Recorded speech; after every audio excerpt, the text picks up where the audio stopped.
تو ایسے کو رشک کی نگاہ سے بھی دیکھا جائے گا، ایسے کو شوق کی نگاہ سے بھی دیکھا جائے گا، اور اس کے جیسا بننے کی کوشش بھی کی جائے گی۔ اس کی باقاعدہ رسول کریم صلی اللہ علیہ وسلم نے ہمیں ترغیب دلائی ہے۔ باب الاختباطی، اختباطی رشک کرنا فی العلمی، علم میں، والحکمتی اور سمجھداری میں۔ قال عمر رضی اللہ تعالیٰ عنہ تفقہوا قبل ان تصودوا، عمر فاروق رضی اللہ تعالیٰ عنہ فرماتے ہیں سمجھ بوجھ حاصل کر لو دین میں،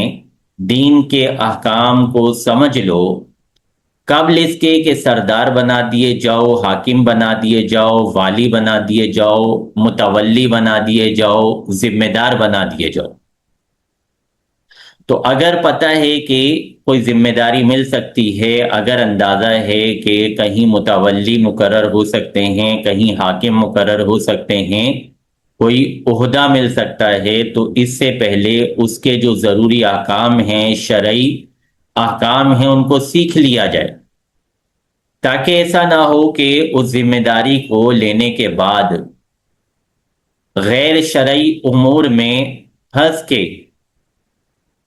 بجائے اس ذمہ داری سے استفادہ حاصل کرنے کے، برکتیں حاصل کرنے کے، گناہوں میں پڑ جائے۔ امام بخاری رحمۃ اللہ تعالی علیہ مزید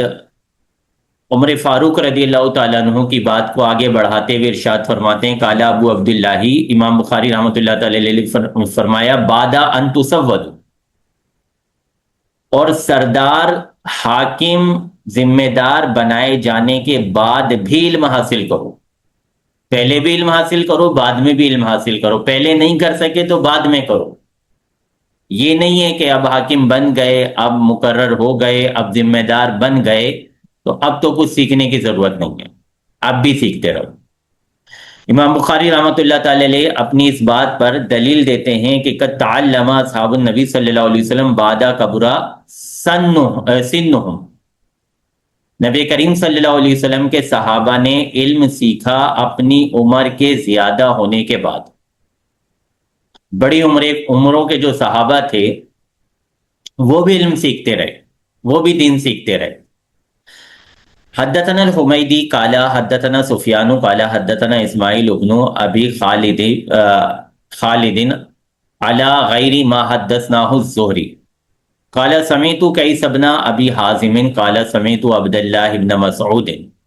عبداللہ بن مسعود رضی اللہ تعالیٰ عنہ قال فرماتے ہیں قال نبی صلی اللہ علیہ وسلم، نبی کریم صلی اللہ علیہ وسلم نے ارشاد فرمایا لا حسد، رشک جائز نہیں ہے، رشک درست نہیں ہے، رشک کرنا صحیح نہیں ہے، الا فی اثنتین، مگر دو لوگوں کے معاملے میں، دو شخصوں کے معاملے میں۔ رجلن، ایک وہ شخص آتاہ اللہ، جسے اللہ نے عطا کیا مالن، مال، فسلطہ، اور اسے جذبہ دیا، علی حلقتہ، مال کو خرچ کرنے پر، فی الحق کی راہ حق میں، مال بھی ملا اور جذبہ بھی ملا راہ حق میں خرچ کرنے کا۔ صرف مالدار پر رشک نہیں کرنا، اس کے پیچھے دوڑ نہیں لگانی، بلکہ مالدار ہو تو عثمان غنی رضی اللہ تعالیٰ عنہ جیسا ہو، اس پہ رشک کیا جائے گا۔ مالدار ہو تو عبد الرحمن بن عوف رضی اللہ تعالیٰ عنہ جیسا ہو، اس پر رشک کیا جائے گا۔ ابو بکر صدیق رضی اللہ تعالیٰ عنہ کی طرح مال راہ خدا میں دے دینے والے ہوں، ان پر رشک کیا جائے گا۔ ورجل، اور ایک وہ شخص آتاہ اللہ، جسے اللہ نے عطا کی الحکمت، سمجھداری، دین کی سمجھ بوجھ، فہو یقضی بہا، وہ اس علم کے ذریعے، اس دینی سمجھ کے ذریعے فیصلے کرتا ہے، وَيُعَلِّمُهَا، اور اس علم کو، اس حکمت کو دوسروں کو سکھاتا ہے۔ تو پڑھانے والوں سکھانے والوں کو رشک کی نگاہ سے دیکھا جا سکتا ہے اور ان کے جیسا بننے کی کوشش کی جا سکتی ہے۔ بابو ما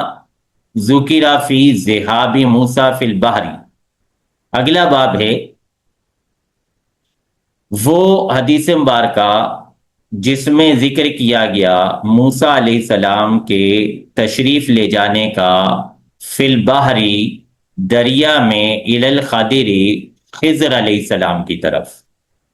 کیوں گئے تھے موسیٰ علیہ السلام؟ خضر علیہ السلام کے پاس کیا لالچ تھی،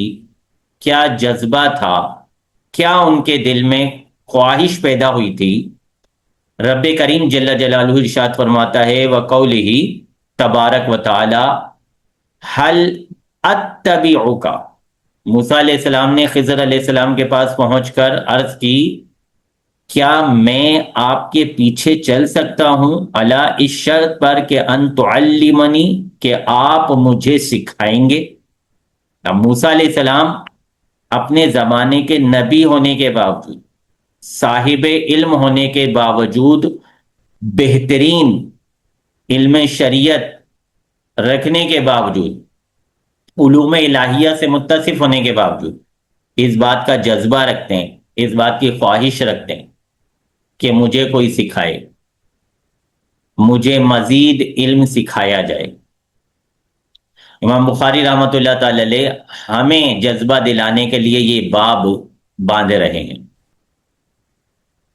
حدثنا محمد بن غریر الزہری قال حدثنا یعقوب بن ابراہیم قال حدثنا ابی عن صالح یعنی ابن کیسان عن ابن شہاب حدثہ ان عبید اللہ بن عبد اللہ اخبرہ عن ابن عباس انہ تمارا،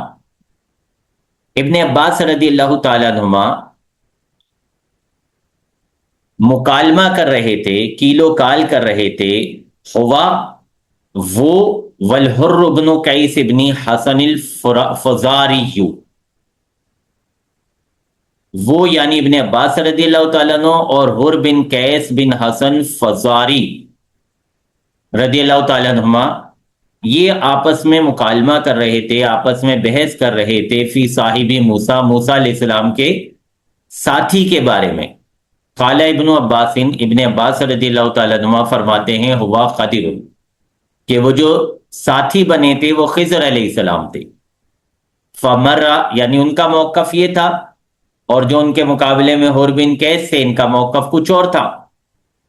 بہرحال فرماتے مر بہما ابی بن کعب، ان دونوں حضرات کے پاس سے ابی بن کعب رضی اللہ تعالیٰ عنہ گزرے، فدعاہ ابن عباس، ابن عباس رضی اللہ تعالیٰ عنہما نے ابی بن کعب رضی اللہ تعالیٰ عنہ کو بلایا، فقال، عرض کی، انی تماریت انا و صاحبی ھذا، میں اور میرے یہ ساتھی آپس میں بحث کر رہے ہیں فی صاحب موسیٰ، موسیٰ علیہ السلام کے ان ساتھی کے بارے میں، الذی سأل، جن کے بارے میں سأل موسیٰ، موسیٰ علیہ السلام نے سوال کیا تھا اللہ کی بارگاہ میں، سبیلا، ملاقات کا، راستے کا، الی لقیہ، ان سے ملاقات کی، ان سے ملاقات کے راستے کا، ان سے ملاقات کی صورت کا موسیٰ علیہ السلام نے سوال کیا تھا۔ ہم ان صاحب کے بارے میں مکالمہ کر رہے ہیں، گفتگو کر رہے ہیں کہ وہ صاحب کون تھے۔ حل سمعت النبی صلی اللہ علیہ وسلم یذکر شانہ، کیا آپ نے نبی کریم صلی اللہ علیہ وسلم کو ان کے بارے میں بات کرتے ہوئے سنا ہے، ذکر کرتے ہوئے سنا ہے؟ قال نعم، ابی بن کعب رضی اللہ تعالیٰ عنہ نے فرمایا جی ہاں، سمعت النبی صلی اللہ علیہ وسلم یقول، میں نے نبی کریم صلی اللہ علیہ وسلم کو یہ فرماتے ہوئے سنا ہے، بینما موسیٰ فی ملأ من بنی اسرائیل، موسیٰ علیہ السلام بنی اسرائیل کے ایک مجمع میں موجود تھے، اذ جاءہ رجل، تو آپ کے پاس ایک شخص حاضر ہوئے، فقالا، عرض کی، حل تعلم احدا، عالم منکا، کیا آپ کسی ایسے کو جانتے ہیں جو آپ سے زیادہ علم والا ہو؟ قال موسیٰ لا، موسیٰ علیہ السلام نے فرمایا کہ نہیں۔ فَأَوْحَى اللَّهُ إِلَى موسیٰ، موسیٰ علیہ السلام کی طرف اللہ نے وحی فرمائی، بلا، کیوں نہیں، عبدنا، ہمارا بندہ، خضر ہے علیہ السلام، فسال موسیٰ السبیل الیہ، تو موسیٰ علیہ السلام نے ان سے ملاقات کا سوال کیا، فجعل اللہ لہ الہدی آیۃ، اللہ تبارک و تعالی نے ملاقات کے لیے موسیٰ علیہ السلام کے لیے مچھلی کو نشانی قرار دے دیا۔ وکیل لہو، موسیٰ علیہ السلام سے کہا گیا، اذا فقدت الحوت، جب آپ مچھلی گم کر دیں، فرجع، تو واپس لوٹیے گا، فإنک ستلقاہ، تو آپ ان قریب ان سے ملاقات کریں گے، فکان یتبع اثر الحوت فی البحر، تو موسیٰ علیہ السلام دریا میں مچھلی کے نقش پر، مچھلی کے نقش قدم کے تابع ہوتے تھے، پیچھے چلتے تھے۔ وقال لموسیٰ فتاہ، موسیٰ علیہ السلام نے اپنے ساتھی جو ان کے ساتھ شریک سفر بنے تھے ان سے فرمایا، قرآن پاک میں اس واقعے کو بیان کیا گیا، ارأیت اذ اوینا الی الصخرۃ فانی فقال موسیٰ فتاہ، موسیٰ علیہ السلام کو وہ جو ان کے ساتھی تھے، نوجوان تھے، انہوں نے عرض کی، ارأیت اذ اوینا الی الصخرۃ فانی نسیت الحوت وما انسانیہ الا الشیطان ان اذکرہ، قال ذلک ما کنا نبغی فارتدا علی آثارہما قصصا فوجد خضرا، تو دونوں حضرات نے خضر علیہ السلام کو پا لیا، فکان من شانہما، اور موسیٰ علیہ السلام اور خضر علیہ السلام کے معاملے میں جو کچھ ہوا، ما قص اللہ تعالی، اللہ نے وہ بیان کر دیا ہے، فی کتاب ہی، اپنی کتاب میں۔ تو یہاں امام بخاری رحمۃ اللہ تعالی علیہ اس واقعے کو نقل کرتے ہیں کتاب العلم کے تحت، اس موقع پر جب گفتگو یہ ہو رہی ہے کہ علم کی حرص کی جائے، علماء پر رشک کیا جائے، علم سکھانے والوں پر رشک کیا جائے، تو یہاں وہ امام بخاری رحمۃ اللہ تعالی علیہ ہماری تربیت کرنا چاہتے ہیں کہ اتنی بڑی شخصیت موسیٰ علیہ السلام، جب آپ کو معلوم ہوتا ہے کہ مجھ سے زیادہ علم رکھنے والا بھی کوئی موجود ہے، تو آپ نہ صرف اس کی خواہش کرتے ہیں کہ میری ان سے ملاقات ہو، بلکہ اس کے لیے کوشش کرتے ہیں، ان کے پاس پہنچتے ہیں اور ان سے علم حاصل کرنے کی اجازت لیتے ہیں، علم حاصل کرنے کی عرض کرتے ہیں۔ تو ہمیں بھی چاہیے کہ ہم علم حاصل کرنے میں زیادہ سے زیادہ مشقتیں اٹھائیں، زیادہ سے زیادہ محنت کریں، کوششیں کریں، اور جتنا علم سیکھ سکتے ہیں اس کو بہت نہ سمجھیں، بلکہ مزید آگے سے آگے سیکھنے کی جستجو میں لگے رہیں۔ اللہ کریم ہمیں اپنے بزرگوں، اپنے انبیاء، صحابہ کرام علیہم الرضوان کے نقش قدم پر چلتے ہوئے علم دین سیکھنے کی توفیق عطا فرمائے، آمین ثم آمین۔ کل انشاءاللہ پھر اگلا سبق پڑھیں گے۔ السلام علیکم ورحمۃ اللہ وبرکاتہ۔